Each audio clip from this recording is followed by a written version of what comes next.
Electric mountain bikes have exploded in popularity over the last few years. So much so that they've actually split into two completely different categories. On one end of the spectrum, you have full power options like the Polygon Colossus N8XE, which are designed for maximum power output and battery range. On the other side are lightweight or SL bikes like the Polygon Colossus TLE, which are built to ride a bit more like a traditional mountain bike, just with a bit of boost. And while the differences between the two may seem insignificant at first, they actually make a huge difference on the trail. How do I know? Because I bought the wrong option when I got my first eMTB. And today, my goal is to make sure that you don't make that same mistake.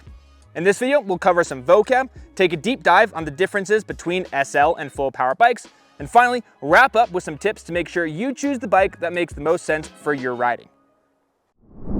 First things first, we need a bit of a vocab lesson, because e-bikes have their own set of terminology that you need to understand if the rest of this video is really going to make any sense. The first word on our list is power, which is measured in watts. This is how much total energy the motor can deliver at full tilt, kind of like your horsepower. More watts means more assistance when you're really putting the hammer down. Next up is torque, which is measured in Newton meters. Torque is essentially the way in which that power is transmitted through your cranks and then to your wheel. And it's especially noticeable when accelerating from low speeds or winching your way up steep climbs.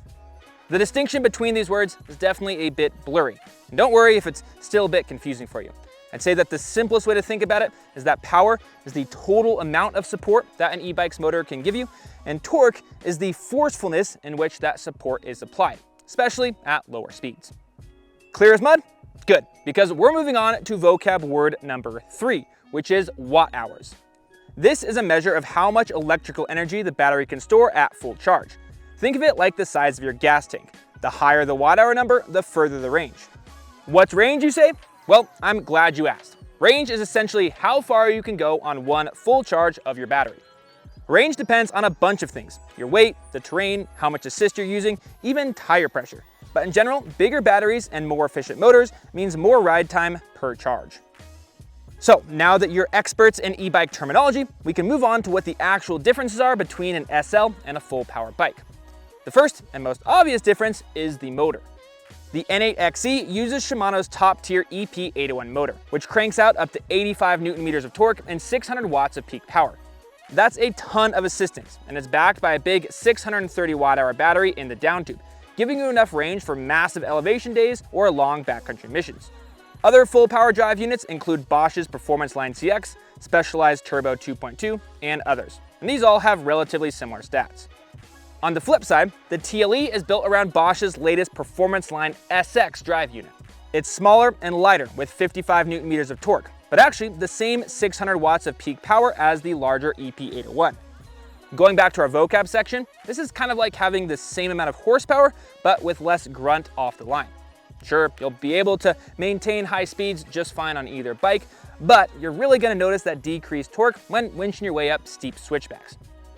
In addition to having less torque, SL bikes also have smaller batteries. In the case of the TLE, it's down to 430 watt hours. Seeing as batteries are by far the biggest and heaviest part of an e-bike, SL e-bikes are able to have that lighter weight and sleeker look by going with a smaller battery. But of course, the downside is reduced range. That said though, many of these smaller systems are compatible with additional external batteries called range extenders that typically attach to standard water bottle mounts. The TLE actually comes stock with a 250 watt-hour range extender, and that's pretty awesome. It means that you can go with the lighter weight bike for the shorter lunch rides, but then you can throw the range extender on and get maximal range for big weekend adventures. Now that we have a good grasp on what the differences are between both of these categories of eMTBs, let's go into the pros and cons. And we'll start with the full powers. The biggest benefit here is simple: maximum assistance and maximum range. With 85 Newton meters of torque and a large 630 watt-hour battery, you're getting not just powerful support, but enough juice to sustain that support deep into long, demanding rides. For many riders, this higher power output isn't just about making the climbs easier. It's about going out and fitting 4, 5, 6 laps in a short period of time, when maybe otherwise you'd only be able to fit 1 or 2 laps in. It also gives you more freedom in how you ride your bike. Most eMTBs have various power setting modes, and with the larger battery, you could ride at a higher assist level for longer without worrying about your battery range. The trade-offs, of course, come down to the size and weight of the bike. Those bigger batteries and bigger motors are heavy. And this can affect how the bike feels in tighter, more technical sections of trail, or for riders who prefer a more playful, poppy bike. Full power motors also tend to be a bit louder. And while those big batteries do provide an extended amount of range, once you do run out of range, these big behemoths of bikes can be a bit tricky to ride without that motor input. So yes, you get more range, but you have to be a little bit more careful about what happens when you run out. Moving on then to lightweight or SL bikes like the TLE. As their name would imply, the biggest advantage here is weight savings. With a smaller motor and a compact 400 watt-hour battery, the entire system is significantly lighter than a full power setup. For example, the TLE 8 weighs just 44.5 pounds or 20.2 kilograms, over 10 pounds less than the N8XE. That lighter weight makes these bikes more maneuverable, and believe it or not, it can actually be less fatiguing than a heavier full power eMTB, especially when you're riding technical bits of single track where agility matters more than brute force. It's also easier to physically pick these bikes up and move them around, whether that's into the back of your pickup truck or up to your third-story apartment. Another perk of the SL category of bikes is their more natural ride feel. The 55 Nm of torque put out by the Performance Line CX doesn't overwhelm the riding experience. It complements it. You're still very much engaged in the effort, and the support ramps in smoothly based on how hard and how fast you're pedaling. It sort of feels like you're riding with a ridiculously strong tailwind rather than being winched up with a rope attached to the front of your bike. And this, again, helps with handling, but can also make climbing a more rewarding experience for those of us who do value the climbing portion of our rides. A third and final benefit of lightweight eMTBs is their efficiency. Because the motors are smaller, they're actually drawing less power from their battery at a given moment.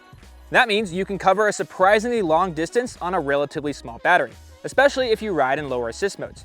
Heck, throw that range extender in the mix, and I wouldn't be surprised if you could exceed the range of some full power bikes on an SL setup. Again, assuming you're staying in those lower power output modes. Now, if you do run out of battery, these SL bikes do tend to be quite a bit easier to pedal without the motor's assistance than a full power bike. But of course, there are downsides, and the biggest of these is the reduced torque. You might not notice this as much if you're riding by yourself, but if you do go on group rides with folks on full power eMTBs, you'll be hating it. Ask me how I know. Now, even though motors like the Bosch Performance Line SX do have the same peak power output as bigger motors, you don't have that extra shove when you're crawling up steep, loose climbs or spinning at a low cadence. They favor a quicker pedaling cadence and a more active rider input. So if you're looking for a bike that does most of the work for you while you sit and spin, this might not be the one for you. Speaking of the best option though, it's time to run through some scenarios with hypothetical riders to hopefully give you some tips on which bike might be best for you. Up first, we have Cassie. Cassie's ridden nothing but her downhill bike at lift access bike parks for the last few years, but just moved to a new town and the closest bike park is 3 hours away. Lame, right? Cassie knows she'll only be able to make the drive once a month, and she wants to stay fresh in between trips on the trails closer to home.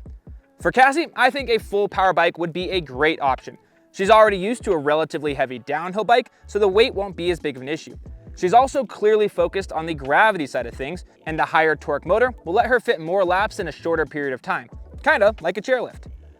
Next up, we have Matt. Matt's been cycling his whole life, but has recently developed knee pain that prevents him from going on the long rides he and his buddies do every weekend. He loves riding and isn't ready to hang up the helmet, and he's hoping that an e-bike can extend his hobby long into the future. Since Matt is planning to use his e-bike to mostly ride with other folks on analog bikes, I think he'd be a great contender for an SL bike. Not only will it be lighter, easier to handle, but since he'll likely be riding in lower assist levels, range shouldn't be much of an issue either. Our third and final hypothetical rider is Josh. Josh has been riding all sorts of bikes, from BMX to enduro rigs, for years, but now all his friends are getting into eMTBs. Josh is torn because he prioritizes playfulness and agility, like what you'd find on an SL option, but all his friends are on full power bikes. This is a tricky one, and I know that because the Josh in this scenario is actually me. I had this same experience when I went to get my first eMTB, and I did end up choosing an SL bike. And to be honest, I kind of regret it.